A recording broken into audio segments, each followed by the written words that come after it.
Ladies and gentlemen, get ready for an experience like no other. Tune in every Monday at 1 p.m. Pacific Standard Time for The Mary D. Show, where the ordinary meets the extraordinary. The Mary D. Show brings you powerful insights and inspiring stories from a diverse range of guests. Join our incredible host, Mary D. Welch, as she sits down with thought leaders, business owners, and changemakers, sharing their journeys and successes. From career professionals and entrepreneurs to educators and beauty advisors, Mary D. Welch interviews sports figures and health enthusiasts, offering a platform for extraordinary voices. Explore the world of extraordinary people and places in business and finance, homes and real estate, beauty and wellness, education and empowerment, sports and health, and more. Want to be a guest on the show? Call 619-669-8603 or email marydwelch.com. Visit www.marydwelch.com to learn more.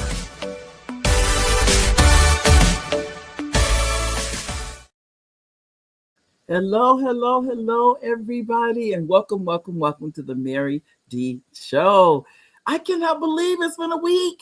Can you believe this is how fast time goes? You just look up and it is gone. But here we are again for a beautiful day, a beautiful show. So excited to have you here. I am going to first thank you to our live viewers. Hi, live viewers. Thank you to our replay viewers.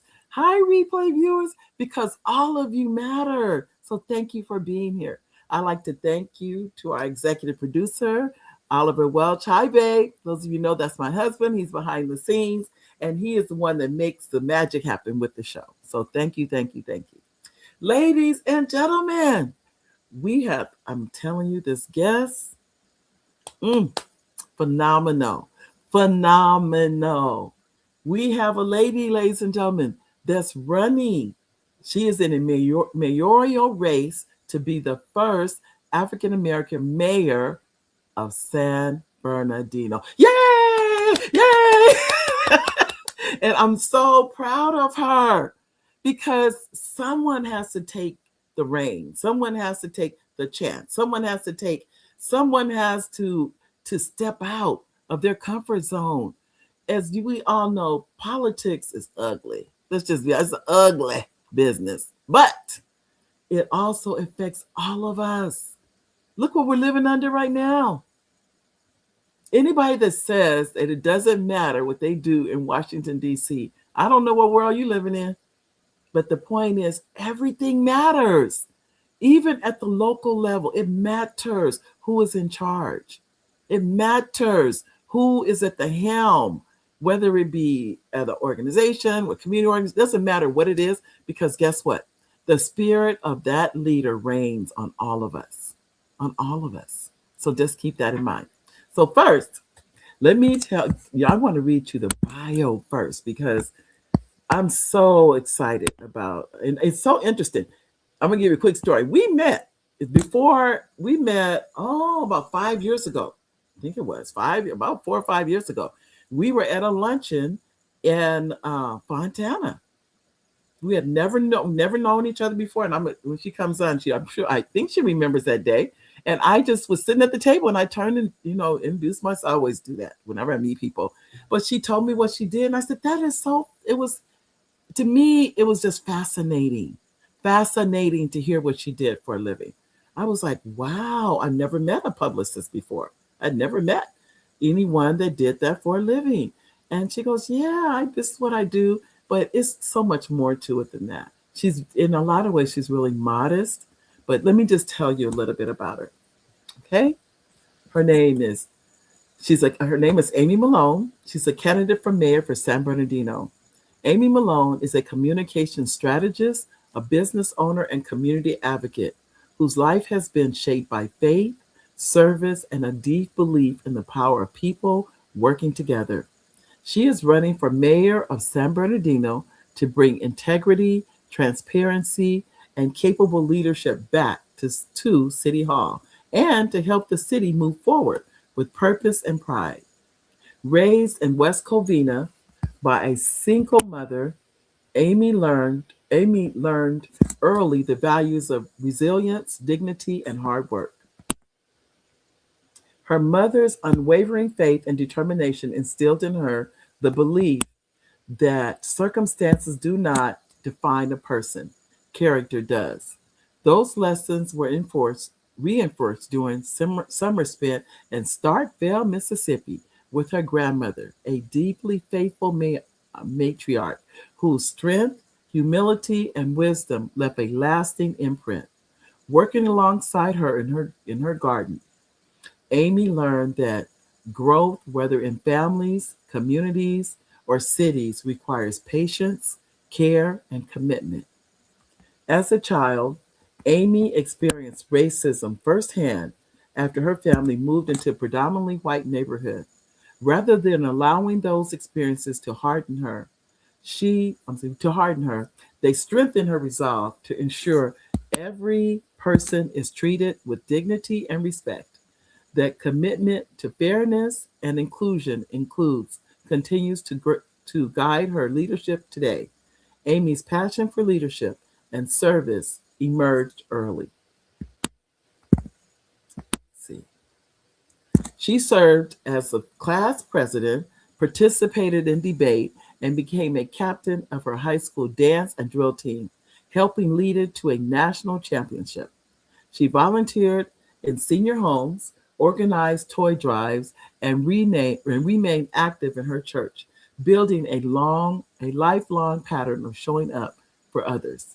Her professional career began in communications after strategic messaging, where she learned how vision becomes action. After early work with Black Radio exclusive magazine, Amy advanced into leadership roles across media, entertainment, and television. In 2005, recognizing a lack of representation for African American women in corporate communications, she founded Girl in Charge Public Relations. Over more than 3 decades, she has led award winning campaigns and guided clients to national recognition, work that demands accountability, precision, and results.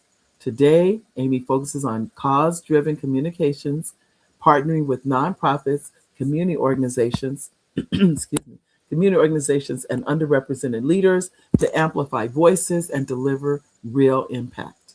She currently serves as the president of the National Council of Negro Women, Inland Empire, and holds leadership roles with several nonprofit and cultural institutions. Amy's leadership is also shaped by personal resilience. She has been married for 25 years and is a proud mother of 5 and the grandmother of 3. In 2017, when her husband suffered a massive stroke, Amy became his primary caregiver, helping him relearn how to speak and walk.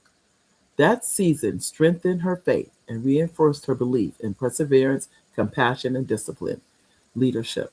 Amy Malone believes leadership means standing with the people, not above them, and restoring trust in public service. San Bernardino is ready for renewal, and Amy Malone is ready to lead. Ladies and gentlemen, I'd like for you to welcome to the stage the one and only, ooh, Amy Malone. I think something happened. I was going to introduce you, and then boop, she's popping back in though, so she'll be back momentarily. So while we're waiting, let's do this. I'm going to go to the comments, and we have my beautiful, beautiful niece, Jazzy, from she's hailing from Atlanta, Georgia. Hi, Jazzy. Hello there, sweetheart. And then we have, let's see, this is from, is it Doll? Hi, Doll. And she says, hi, Mary and Malone. She gave me a sign at the EFC last Sunday. She did? All right, Doll. Hi, Doll.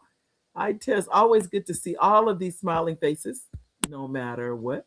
And then we have here, is that Jamie from NCNW, the president? She said she is. Oh, Jamie. Hi, Jamie. But this is the president of the NCNW Pomona chapter, I believe. Is it Pomona or San Gabriel? You have to correct me if I'm wrong. I think it's Pomona, but you tell me which one it is for sure. I want to get this right. Then, and she says she loves Amy Malone. How sweet. You don't love me, Jamie? It's just Amy. Here we go. And next we have here, this is Jazzy says, all that she does is truly a blessing. Thank you, Jazzy. It is. She is truly a blessing. Let me see if she made it back in so I can bring her to the stage. And she did. There she is. Hi, Amy. Hey, hello, hello. I could see you. You couldn't see me. No. And it I happened. thought I was in. I did. I was like, wait, I'm talking to her. She's just not No. talking to me. And you know what's interesting? When it's like that, you don't know, is it me or is it the technology? Right. No, Right. I know what you mean. But welcome. Thank you. Thank you. I appreciate that. Do you remember the day we met? Do you remember I that? do. In Fontana. Yeah. Yes. I was Yes. thinking the other day, I said, and I didn't even know what you did. When we met, we were at the table. I had no idea. Remember, I even said to you, I said, I've never met a publicist. Uh-huh. Mm-hmm. I remember that. I said, wow. And here you are. And here we are. Going to be mayor of the city of San Bernardino. Claiming it. Yes, I am. Well, I plan to be. Yes. yeah, as I said, and I mean this. Yeah. I do mean it. You, your compassion and your love for people has never wavered. Oh, thank you. Yeah. Thank you for recognizing that. I appreciate that. Means more than a lot of the accolades. That is so important to me. And even when you were reading the bio, I was like, good Lord. I didn't know she was going to read the long one. I didn't even I normally don't, but I'm reading this because I need people to know who I you thank are. you for that. No, I thank you for that, because in that one doesn't really talk about my work, in entertainment. It really gives who I am. So I appreciate that. Yeah. So why don't you?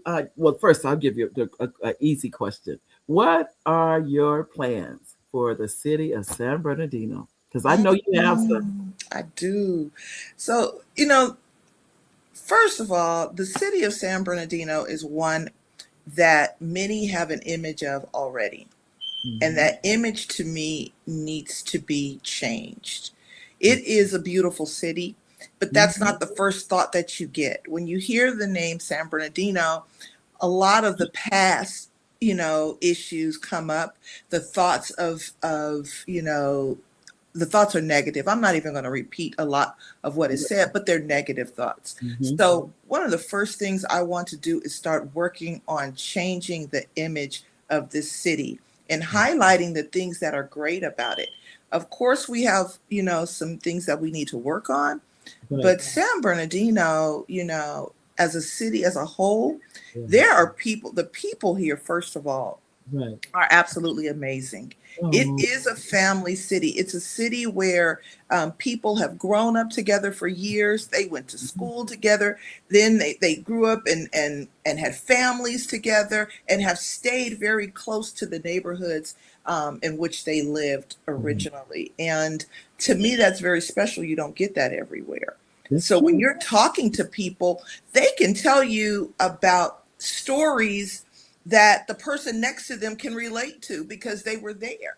And so I've not seen that in a lot of different cities. And this is a very large city, but it has a small city feel. And so for me, I want to embrace that. Although it's a metropolitan city, I want to embrace how beautiful it is and how beautiful the people are, but then also couple that with the things that a big city should have, a large city should have. So I really want to come in and start working on opening up downtown San Bernardino for business, because people talk about how wonderful downtown San Bernardino was and how they used to go there when they were children and how it was the all-American city. Yeah. And they loved shopping, and going there on the weekends, and they had festivals and all these great things that went on downtown that you just don't see now. But I believe that we can revive that. We can bring that back. We have a bubbling up cultural space downtown, an arts district, you can call it. And that arts district, we have artists down there. We have something called Soleil Alley, and that Soleil Alley is where they have various events. And it's just a great time. There are different art galleries, little small independent galleries are down there. And people go and express themselves through poetry, dance, music, comedy. And it's all in this small space, but nobody talks about it because they don't know about it. So we're going to make sure that they do. We're going to make sure people understand that San Bernardino is on the comeback. So no one can count us out. But if we do that, then we will start bubbling up. People will start realizing that, hey, there are things to do in San Bernardino. We start bringing in some pop-up shops, putting them in those storefronts. So I want us to be welcoming. I want all you entrepreneurs and small business owners, just know that under my leadership, we will be opening up downtown to you. We will have a small business blueprint for you that will help. We will have incubators, small business incubators, to really help people be able to stabilize their business and be successful. I mean, I've got thoughts. I really do. I'm listening. I'm like, wow. Now, and I know, what is it? The primary is June 2nd. The primary is June 2nd, but the ballots are mailed May 4th. So people will be able to start voting as soon as those ballots come in. As soon as May 5th, people will be able to return their mail-in ballots. So I'm not trying to wait until June 2nd. I'm trying to get the word out right now, and I need people to tell people. So if you are here and you're listening, call 10 people. Tell them about my mayoral race. Tell them to visit my website, and then tell them to call 10 people. At the primary, is it the top 2 or the 51%? The top 2, unless someone gets 51%. If someone gets 51%, then they win outright. But if they don't, it's the top 2 that will go on to the general election. Wow. It's exciting. It is. It's very exciting. I didn't see myself here, but now that I'm here, I'm all in. I do know, because I know I don't think you would put this energy if you're not just all in, but you're in it to win it. I'm in it to win it. And I'm in it because I've now had the opportunity to meet so many people, knocking on doors, just talking to people, and listening to them and hearing that a lot of the residents here have lost hope because of some of the issues that the city has had. And so hearing that, I've always been a champion of people. So now I feel like, okay, well, if you feel like this is what's been happening, or your voice hasn't been heard, or your presence hasn't been felt, then I am that person to make sure that that voice is heard. And so, I have an open door policy. Even as a publicist, I've always had that in my business life. And so I want to really just translate that to office and make sure that our residents are heard and that their needs are met. Not what we want to do, but what they need. Well, we have some comments from our audience. I want to make sure we get those, because I so appreciate all of you audience members, because we are talking to the soon-to-be mayor of San Bernardino. Yes. Yes. And we're claiming it. I know you have to speak into existence. Amy Lodem Jazzy says, "You're a blessing." And then Doll said, "Hello again." Hi, Doll. Hi. And then we have, who's saying hi, Mary? I don't even know. Hello. And then we have Jazzy. Jazzy had a comment. And let's see, what did you say, Jazzy? You said nice to meet. I know. Well, it's nice to meet Jazzy. Jazzy's in Atlanta. Well, Jazzy, it's nice to meet you. You need to come down for the inauguration. When I get in office, you need to come visit. I know. And this is hi, Mary. Hello, Amy Malone. Hi, Nanette. Nanette, she's a super fan.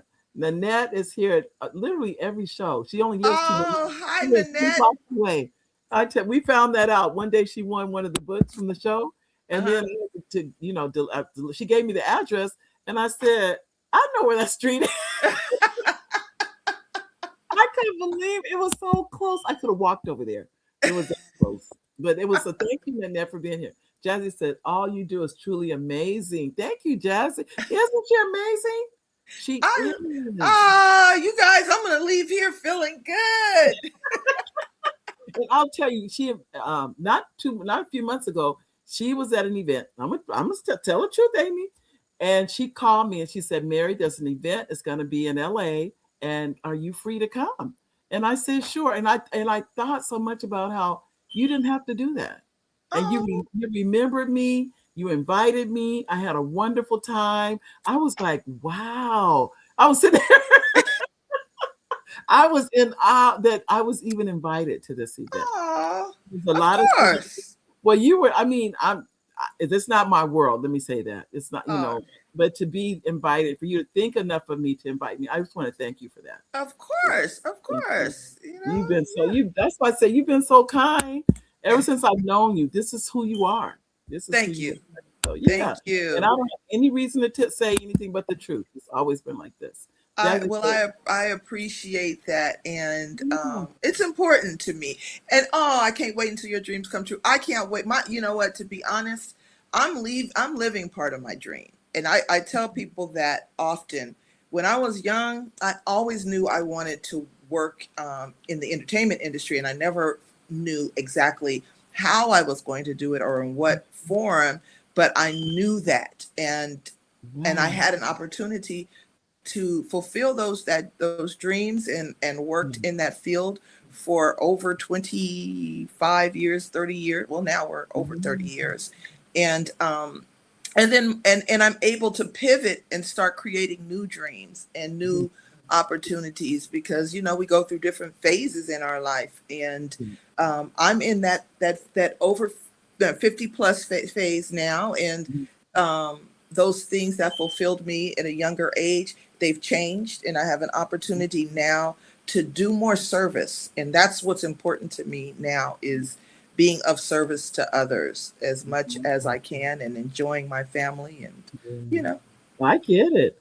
Well, I just said, when you didn't have to be, you were kind to me. And I cannot tell you what that meant to me, because I met people that I've only admired from watching them on TV and things like that. And they were just sitting right next to me talking to me. And I'm like, what? I just was in awe. That's all I was saying. Well, yeah, I did have to. That's my responsibility. That's all of our responsibility, is to take care of each other, and, as Black women, especially, I try not to always just pigeonhole it. I mean, I have a love for women, period. I always want to see us succeed. But then as women of color, we have very specific things that we have gone through culturally that only we can identify with. So if I can ever help one of my sisters get forward, move forward or do anything that they want to do, I want to be that, be that person to help. So it is my job. God has blessed me, and I'm obligated to bless others. Oh, well, thank you. I just want to tell you, you're doing an excellent job of it. That's for sure. Yeah, you really are. Well, what is it? I know we talk about transparency, that word transparency. How will you bring transparency back to San Bernardino? How will you do that? By being honest. I know it sounds foreign and it sounds very simple. Yeah. Be honest. I think that for too long, politicians have done a very bad job of allowing the people of whatever city, state, what country, whatever, to really know what's going on within the confounds of the government. And City Hall right now has not been as open and truthful as I would have liked them to be.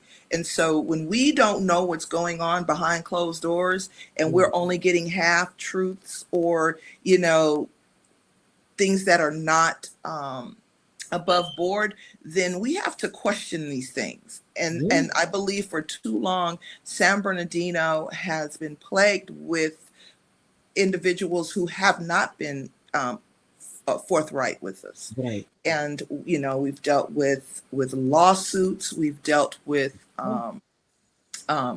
pay to play issues and I'm going to say, well, yeah, no, I can't say it. Pay to play issues, Right. and things that have stopped us from moving forward as a city.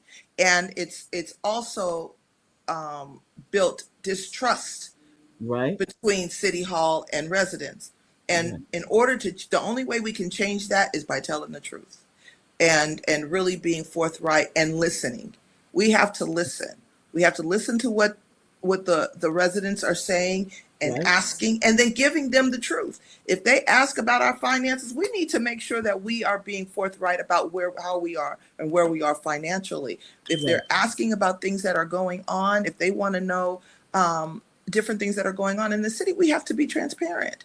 And that's where I feel we've lost them. Even when it comes to, we get finances, we get grants, or we get, money, or different things are going on, and then they see no change in the city. So that builds distrust. They're trying to figure out, hey, we celebrate getting money or grants or, things that funding, and we don't see the results of that funding. And so that's where I feel we need to do better. One of the things that I want to create is a citywide dashboard. And that dashboard will show the various projects that we're working on, what stage they're in, the timeline, the budget, and what ward that is, what city council person is responsible for that area, so that people can track the projects that we are working on, and they can see the progress. Right. And that will build, that's transparency. It's right there in black and white. And if it's not moving forward, then they have the ability to ask why. Right.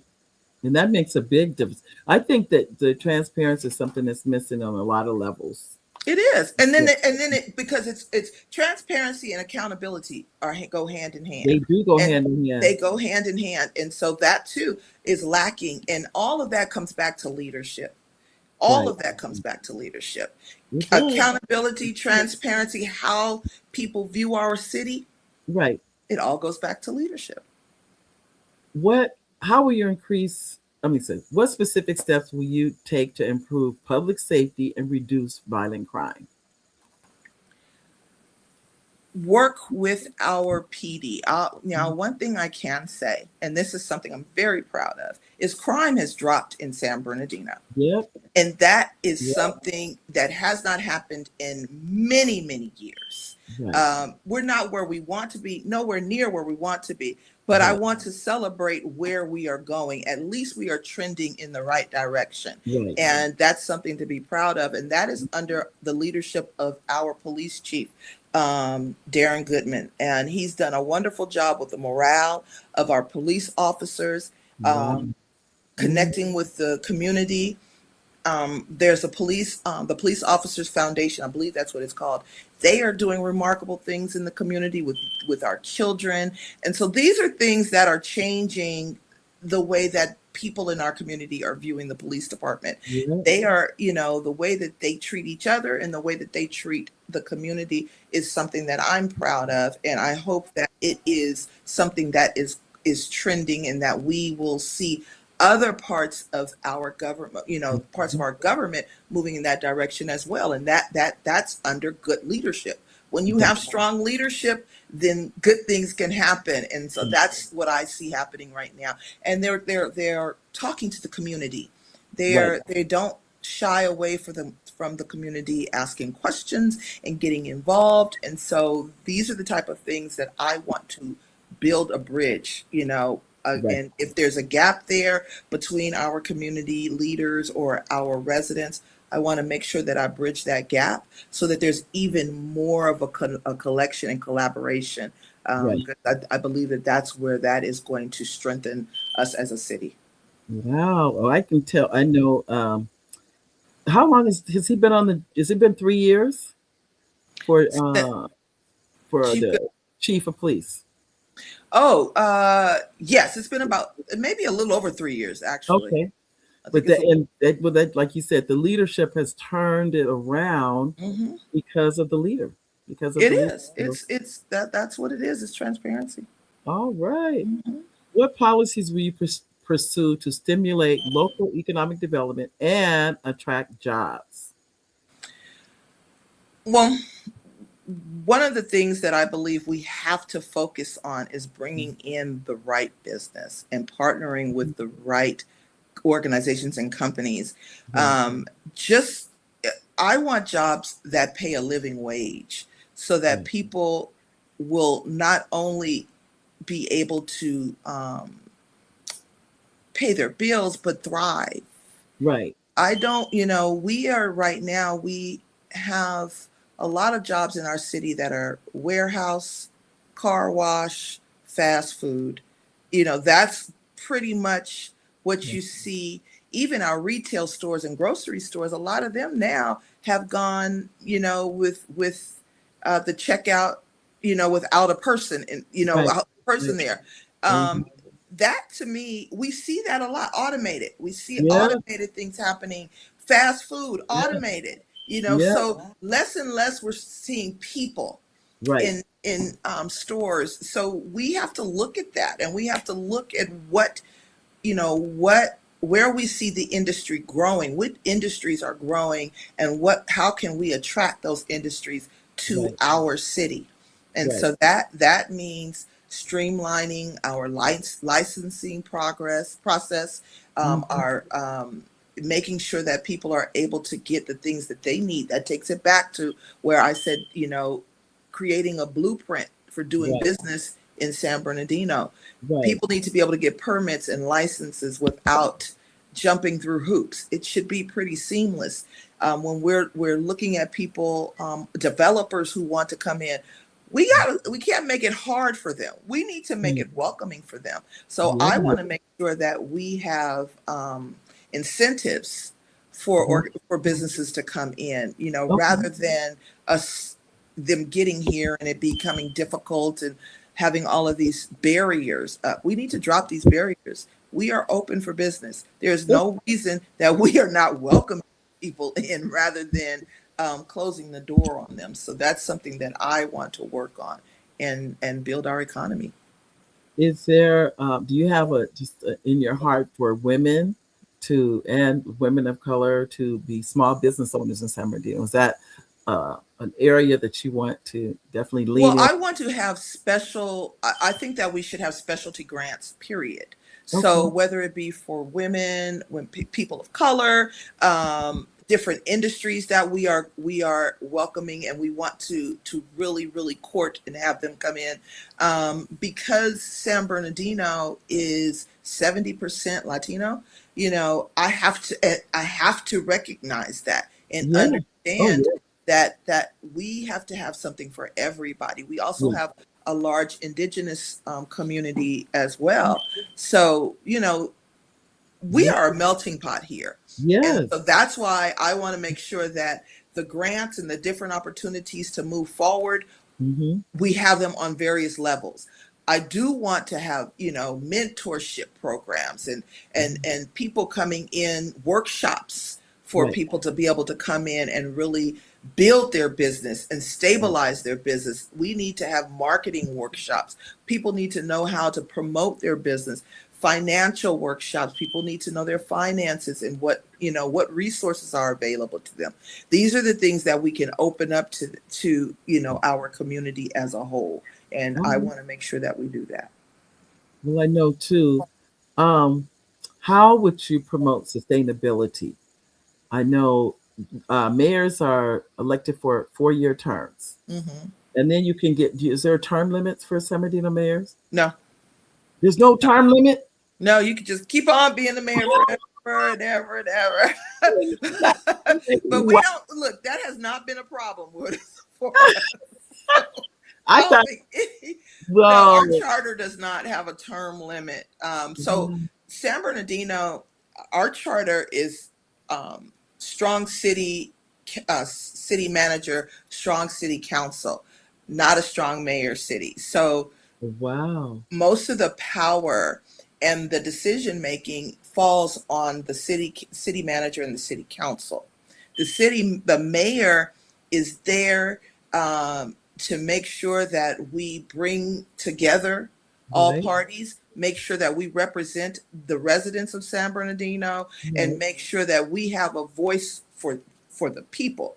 And that's something to me that's very important. And we're the face of San Bernardino. So the mayor's job is to go out and get financing for some of these great things we want to do. It's also to make sure that people see us differently. That's how you start changing the image, is you start championing San Bernardino every place you go. The mayor is the biggest cheerleader San Bernardino has.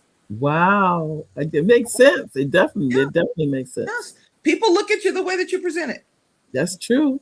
What mental health and substance abuse services are you expanding, and how will they be funded? Ooh, that's a hard one, Mary. I know. That was a good one. So right now we have some different organizations that are in place, community organizations, the churches, all of, a large number of the churches here have organizations that work specifically with individuals in the community who have substance abuse issues, mental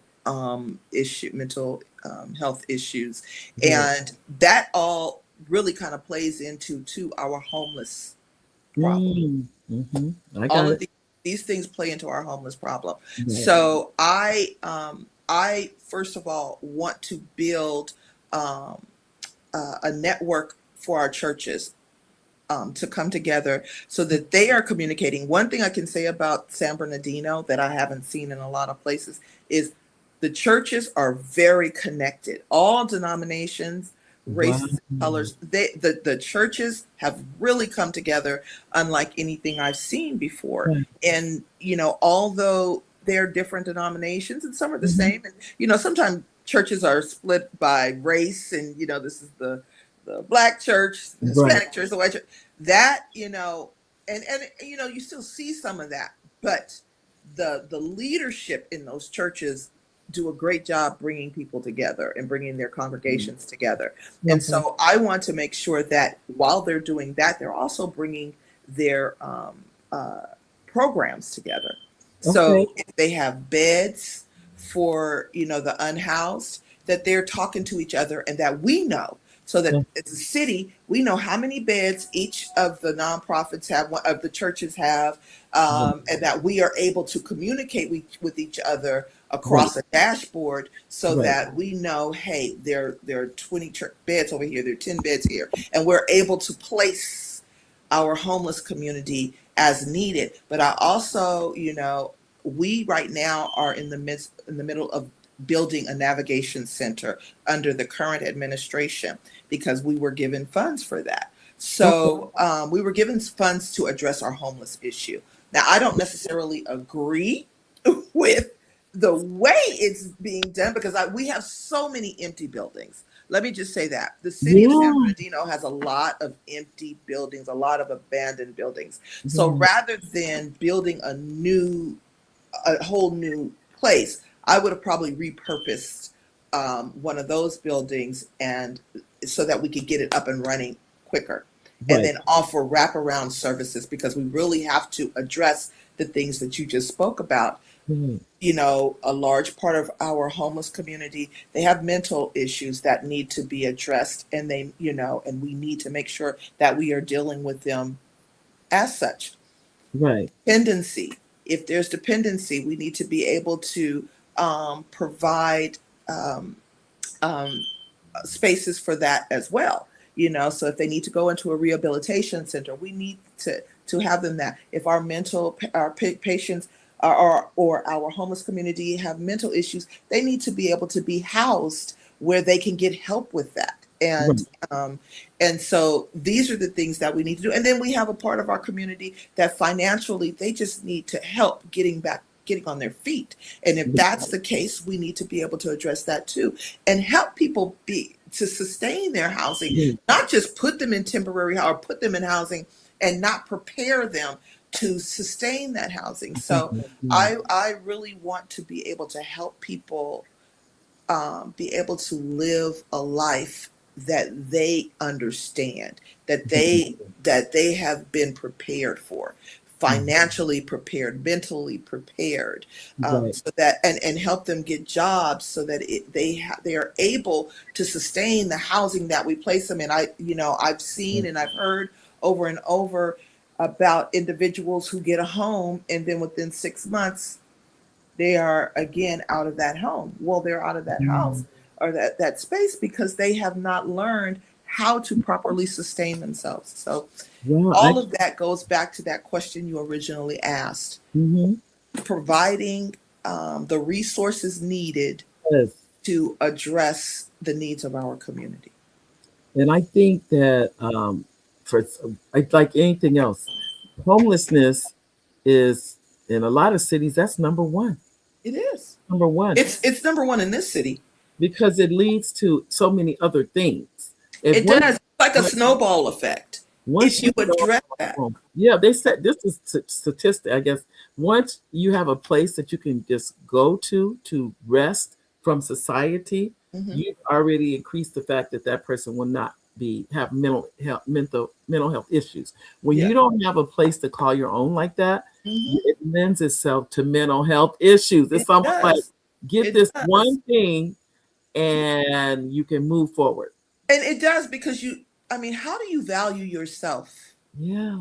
Living on the street. It's very hard. And I'm not and that's just it's hard.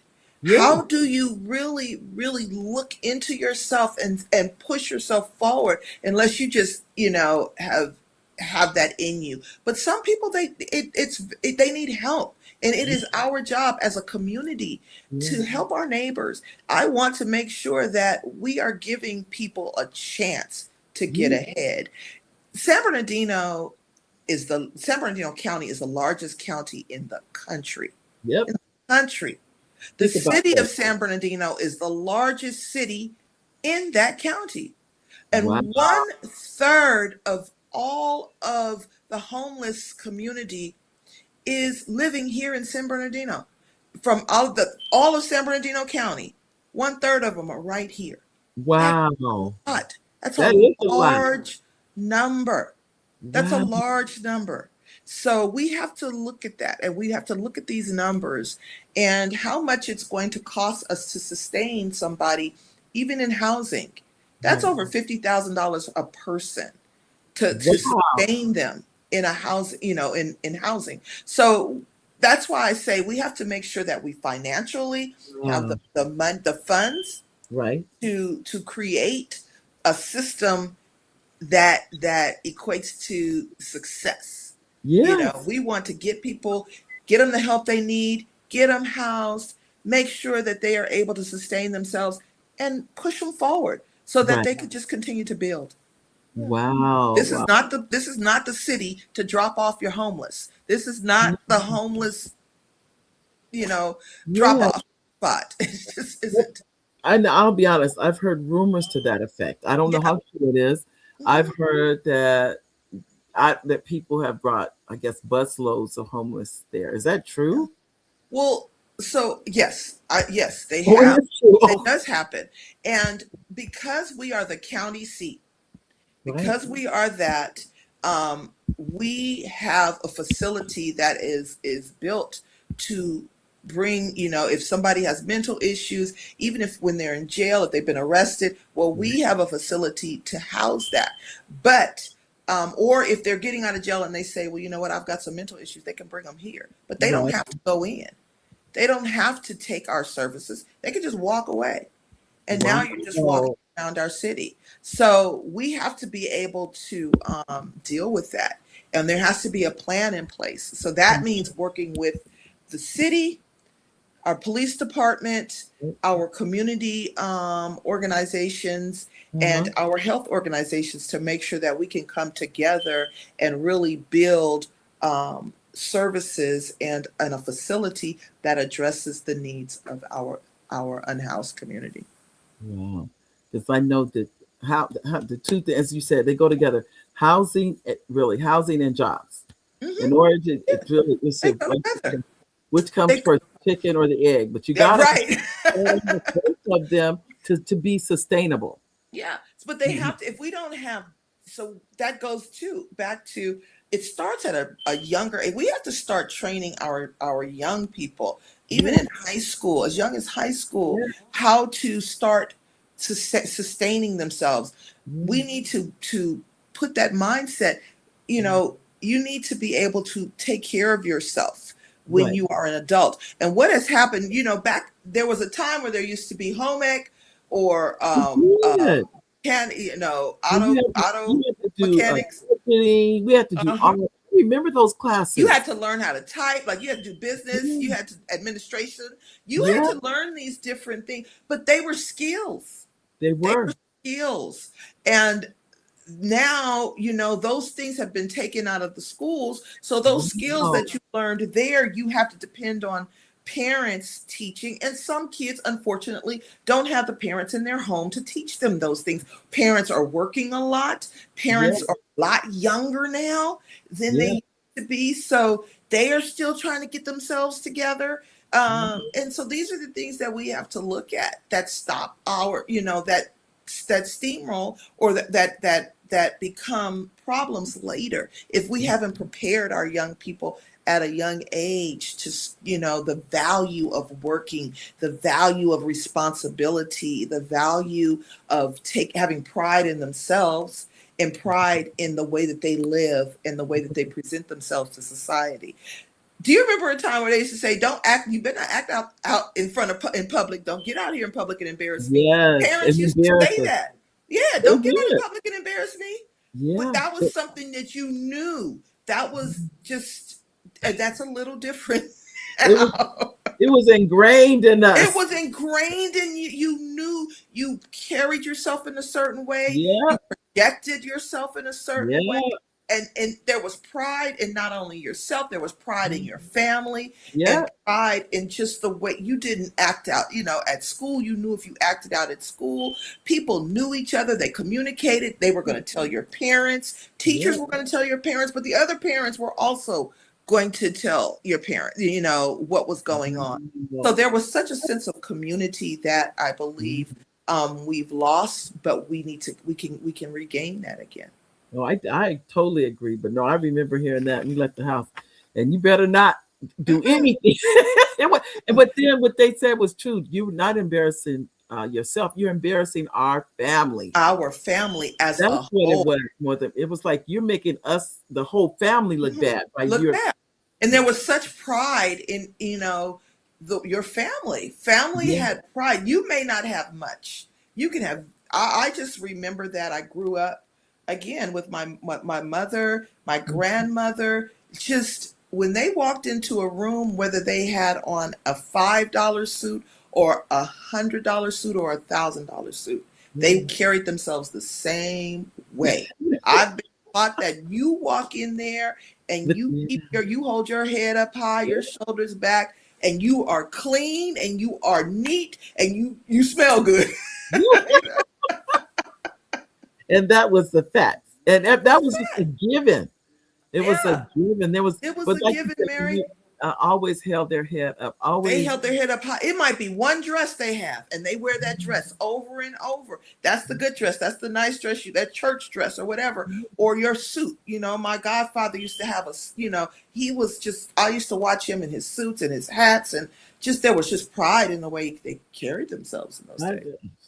And there's nothing wrong with that. Nothing wrong with it at all. Nothing wrong with it. I miss it. I know it. I mean, I remember being at church and my mom was sitting they were in the choir stand. My mother was sitting next to my middle school teacher. And I'm sitting up there scared to death of what the lady would say. Even really not thinking about I wasn't doing anything. But when my mother told me, this was years later, she said to my mother that you've done a beautiful job with your children. And I thought, now see, I never knew that.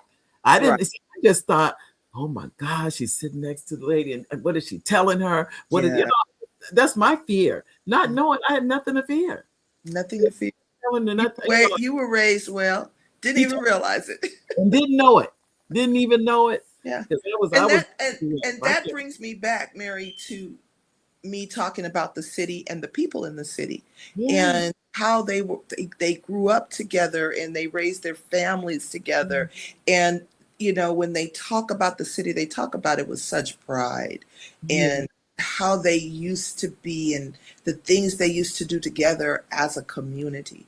I want Yeah. to bring that community back.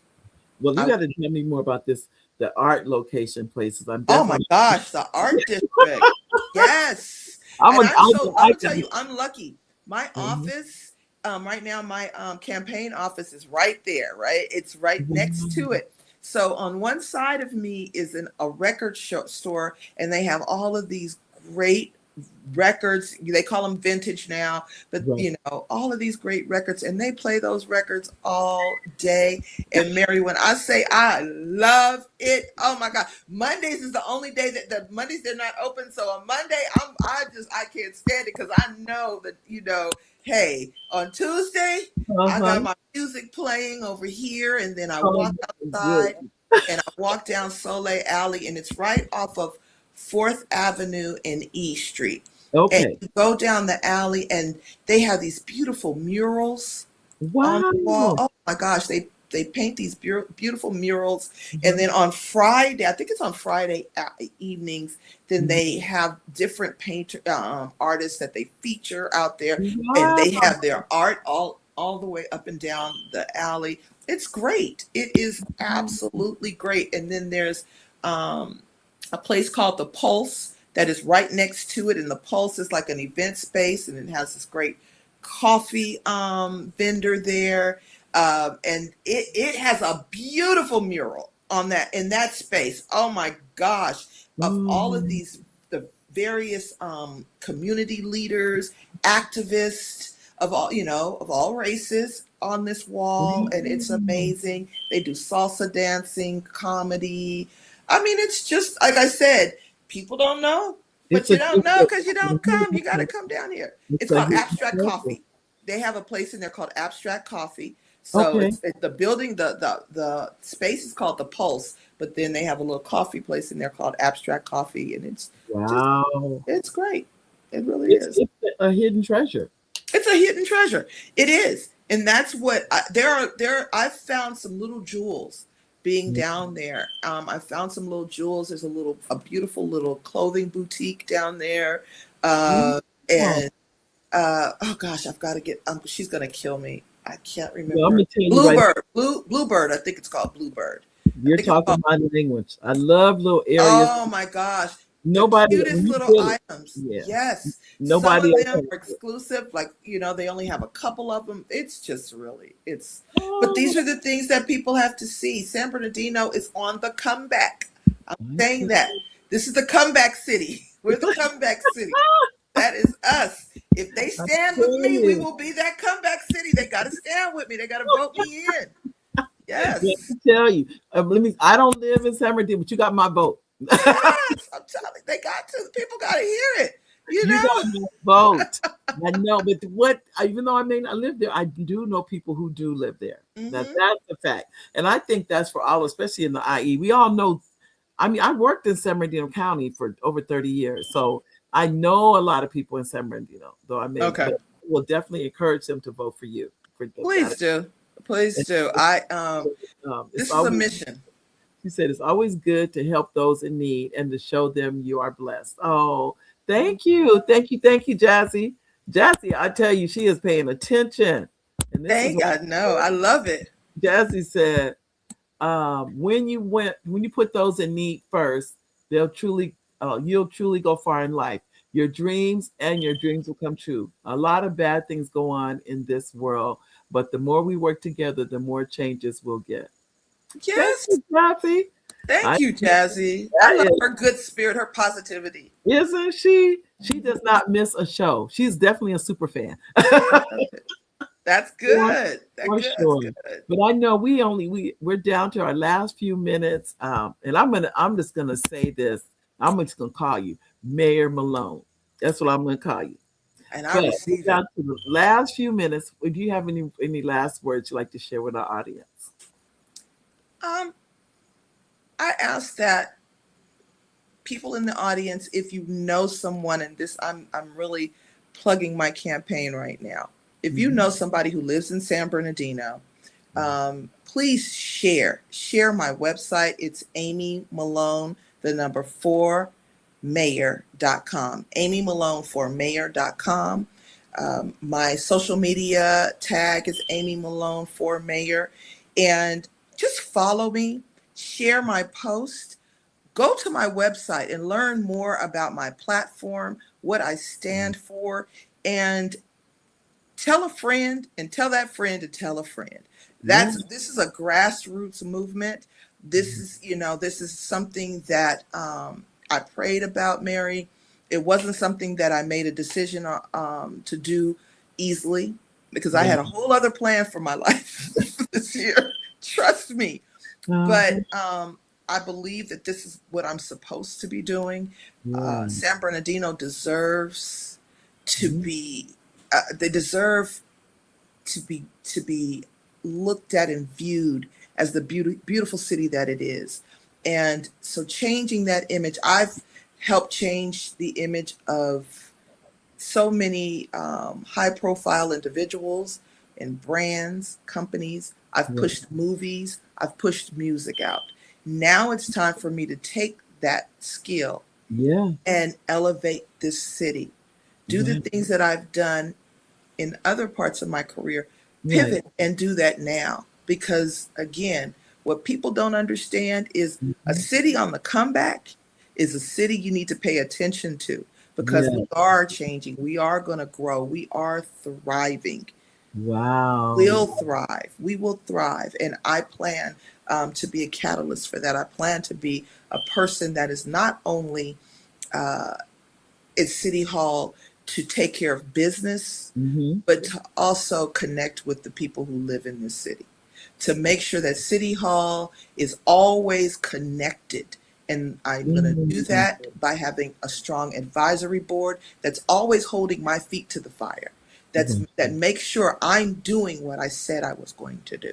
People that have lived in this city for many, many years, people who have worked within the government, and people who know how this city works, who knows how government works. Because that's the only way that we move forward together. I am here to work not only with my advisors, but with my council, with my city manager, because if I don't work with them, I'm just the body here. I can't affect change. But if I work within the system, if I work with the people who are there and have the job, they have been voted in by the residents of San Bernardino, then we can all work together to move this city forward. That's what I want to do. That's what I plan to do. There are so many economic opportunities that we can bring to the city. One of the beautiful things is, because I work in the industry, the entertainment industry, I want to see more music events here. I want to see art events. I want to see live shows here. I want festivals here. We can do that. We can open the city up to the industry for filming. That's another brand of economy that we can bring here. We have mountains. We have cityscape. We have, lakes, right? And all of this. Yeah. It's perfect. It is. The industry is always looking for some place to film. Film here. This is the new place. Leave the valley. Come on out here to San Bernardino County. We have everything you need. Yes, come on. Come get these permits and start shooting out here. That's what we're going to do. We're going to change this city around. We are on the comeback. I'm telling you, we're on the comeback. And under the leadership of Amy Malone, we can do this. So I ask for people to pray for me, stand with me, and I will stand for you. Well, I want to thank you, Mayor Malone, for coming on the show today, because I know you're a busy lady. When I see you, you're on the move. You are, and you're doing such a wonderful job. You really thank are. you. And thank you. I want to thank you for coming on. So are you, Mary. Don't act like you're not. Let me just give you your kudos. Oh, you are doing a fantastic job.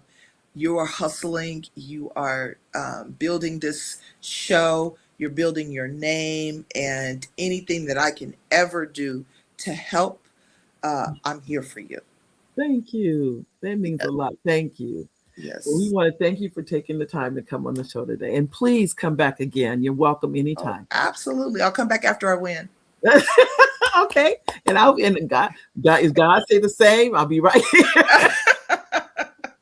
So, ladies and gentlemen, we're thanking Mayor Malone. I know we got to speak it into existence, Yes. ladies and gentlemen. You got to say it, because if we're not saying it now, why? We just getting her ready for the title.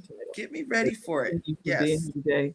We like to thank you, ladies and gentlemen, for being here. We'll be back next Monday with another guest for the Mary D Show. God bless each and every one of you. See you next Monday, everybody.